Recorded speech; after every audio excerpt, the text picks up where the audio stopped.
All right, welcome back to the Beast Game Podcast. This is a review for All the Money in the World. It's directed by Ridley Scott. The writer is David Scarpa. It's based on a book by John Pearson. And it stars Michelle Williams, Christopher Plummer, and Mark Wahlberg. The synopsis is the story of a kidnapping of a 16-year-old J. Paul Getty III and a desperate attempt by his mother to convince his billionaire grandfather, Jean Paul Getty, to pay the ransom. The movie starts off in Rome in 1973.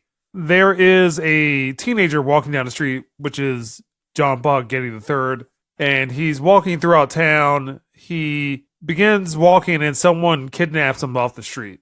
Kidnappers find a way to contact his family, and his mother and his father are separated. She's married into the Getty family, and she attempts to contact his grandfather because they're asking for a large sum of money. And at this time, Jean Paul Getty is the richest man in the world. He is also considered the richest man of all time, at least up until that point. So it jumps back and forth between the present day kidnapping situation where his mom is trying to ask his grandfather to pay the ransom, and then other elements of his life. And Mark Wahlberg's character comes into play where he works for Jean Paul Getty as a closer for deals. He had asked him to investigate his grandson being kidnapped. And that's where we'll stop. So I will say that this is probably one of the lesser Ridley Scott movies. Obviously, it had some controversy behind the production.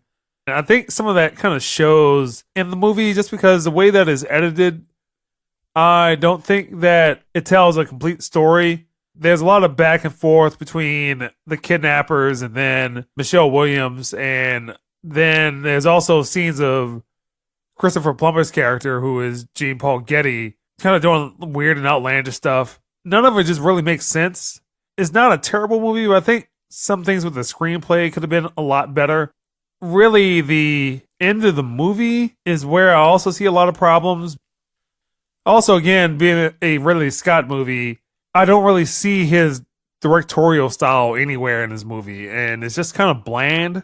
And it's not terrible, but it doesn't really stand out against any other type of movie that is similar to this.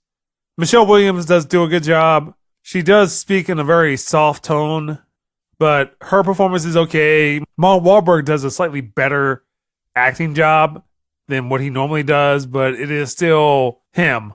And Christopher Plummer is the standout. He's really not asked to do much. For that, this movie gets a 5. Again, I think a lot of this problem with this movie is the screenplay. It's not as straightforward as it should be, and it just lingers on. I feel that it's also too long. Again, it gets a 5, and that's the Beast Game Podcast.